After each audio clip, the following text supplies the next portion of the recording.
George Clinton tweeted out a link to Mike Mayock.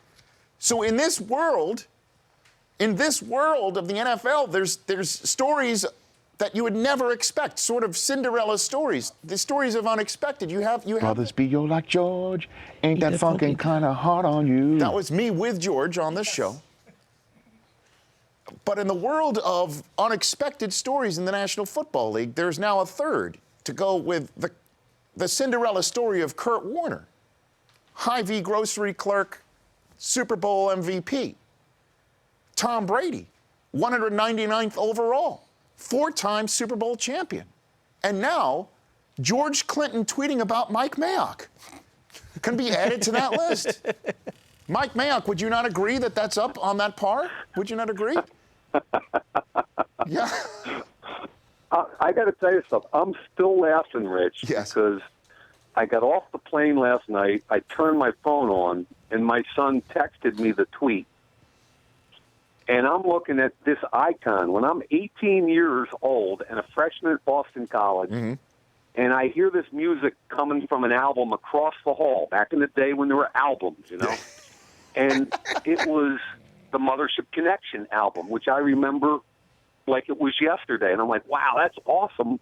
And me and my roommate went over there, and that was our introduction to it. And I've always followed Bootsy Collins and George Clinton and that whole thing.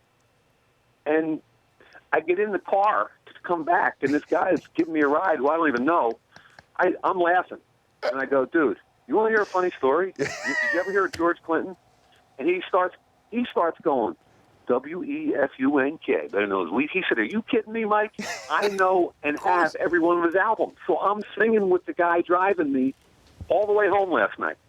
And I'm still laughing about it. It's incredible. The things that you just, if I had told you that going in our first show meeting on that Thursday before, that one of the things that everyone's going to be talking about after the Combine would be you dropping P-Funk lyrics on the air, your response would have been what, Mike? That, right there. That would have been your response, right there. Well, I thought Mike Golick's, I did the Mike and Mike thing this morning, and I thought Mike Golick's response to it, he said, I'm sitting there listening to you rap, and I'm thinking that Greeny's got a better shot of leading the NFL in rushing than I thought I had of hearing Mike Mayock rap. Mm-hmm. Mike Mayock joining me here on the Rich Eisen Show. I got 5 minutes with you, and I appreciate you calling in because you're about to go pro day crazy. Your thoughts now that we're looking in the rearview mirror at the Combine, what leaps out at you, Mike? Well, we can talk individual performances all we want. I told you that I thought Kevin White on offense, Vic Beasley, and Trey Wayans on defense helped themselves as much as anybody did. Mm-hmm. But I think we just need to be a little bit careful about Jameis Winston and maybe pump the brakes a little bit. I feel like this wave, this inertia is riding towards, everything's okay, he's the man, he's number one. And I think if you're a GM and an owner, all this off-the-field stuff has got to get understood way better before we confirm that status on him on February 24th. But in terms of just what you saw on the field, what you've seen in film, the grease board material that apparently he provided to all those who interviewed him, including Steve Mariucci, just straight up football, Winston over Mariota, or is there still a question in that regard? Yeah, I would take Winston with the caveat that I hate the interceptions.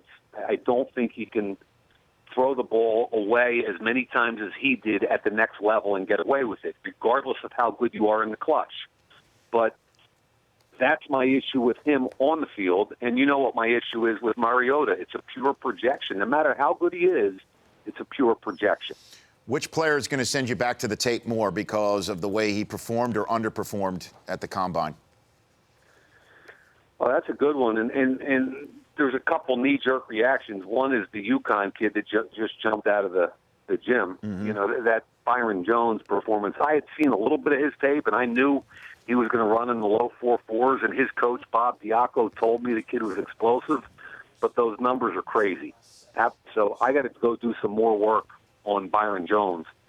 And I think I keep wanting to like Bryce Petty because his arm is just so good, and it comes out so easily. And I got to go do some more work there and just to get a better feel for whether or not I think that kid, given a year of tutelage under somebody, could learn how to win from within a pocket, because he can really rip a football. What about Paul Dawson, who tweeted out, "I'm not a track star, I'm a football player, I'll see you on the field," essentially? What do you make of him out of TCU? Yeah, I've talked to a bunch of coaches and people about him, and the bottom line, I'll tell you, in the bowels of the stadium the other day, I had an old school scout, and this is on the last day when you and I were coming down the elevator. Yep. And I had to go around the corner for something, and this old school scout was standing there waiting for me, just waiting, which is really cool. And he said, "I got two things for you. Number one, don't get off Paul Dawson. Trust your gut. The kid's unbelievable as a football player. And number two, stay on Clemmings. People are starting to jump on him and saying he's not this, he's not that. That kid's got more upside than any tackle in his draft. Trust your gut." That's Mike. So, yeah. kind of interesting. So I'm here with Mike Mayock here on the Rich Eisen Show. What about the kid Nelson from UAB who ran the fastest 40? Do you make anything of him and his chances in the NFL? Well, I think we all knew he was going to fly. I didn't expect that number. His strength has been his kick returns. So he's what they call, Rich, a specialty player. They're going to look at him because of his size, 156 pounds, and his speed, and they're going to assign a specialty role to him. And specialty roles usually start somewhere around the 4th or 5th round. So I think this guy's draftable, but it's going to be later than you might think, given his speed. And there's discussion today on the mmqb.com, Greg Bedard writing about how it's difficult to assign a first-round grade to Melvin Gordon because of his lack of pass protection downs in Wisconsin. What do you make of that, Mike Mayock? All I look for on tape with pass production is the word willing. If I think the guy can be a willing participant in pass protection, because you don't get to see enough of it in college football. And when I watched the Wisconsin tape, I saw enough willingness. Is he a trained assassin? No. Does he know what he's doing yet? No. But he's big enough and strong enough if he's willing. And I think he's tough enough to be willing. And what is the scouting community saying about my 6'1", Mike Mayock? Give it to me unvarnished. You always do. You did actually in spades on yesterday's live coverage wrapping up the Combine. My 6'1" that you personally hand-timed. You try to coach me through it. You try to coax me through it, and you're a great friend for that. But what is the scouting community saying about my 6'1" 40-yard dash, Mike? I think pretty much what I said to you last year and reinforced again this year with the fact that you had an opportunity to go out on top. Mm. And you didn't choose to take that opportunity like a veteran hanging in, looking for a little more glory. The only thing that saved you was the charitable angle. Yeah, well, which is a great angle. I mean, we're raising money for the kids, Mike. There's no doubt about that at St. Jude. That's what saved you, pal, because the rest of the community was kind of like from an athlete's perspective, he hung in there 1 year too long. Yeah. Listen, Mike, I appreciate the hand time. I appreciate the thoughts. I appreciate the support, again, with St. Jude. You're there right alongside with me. And, again, you are the best at what you do, sir. I will say that here on the Rich Eisen Show. I'll say it anywhere. Sitting next to you for those 4 days, listening to you, and just being able to see how much you do and how hard you prepare and how you execute it when we're on live TV, it's something to behold. You're the best. And before we get off, let me just say one thing about your performance, and I mean this sincerely. And I think it's a hard thing for a host or play-by-play guy to take his ego out of play sometimes. It's really hard.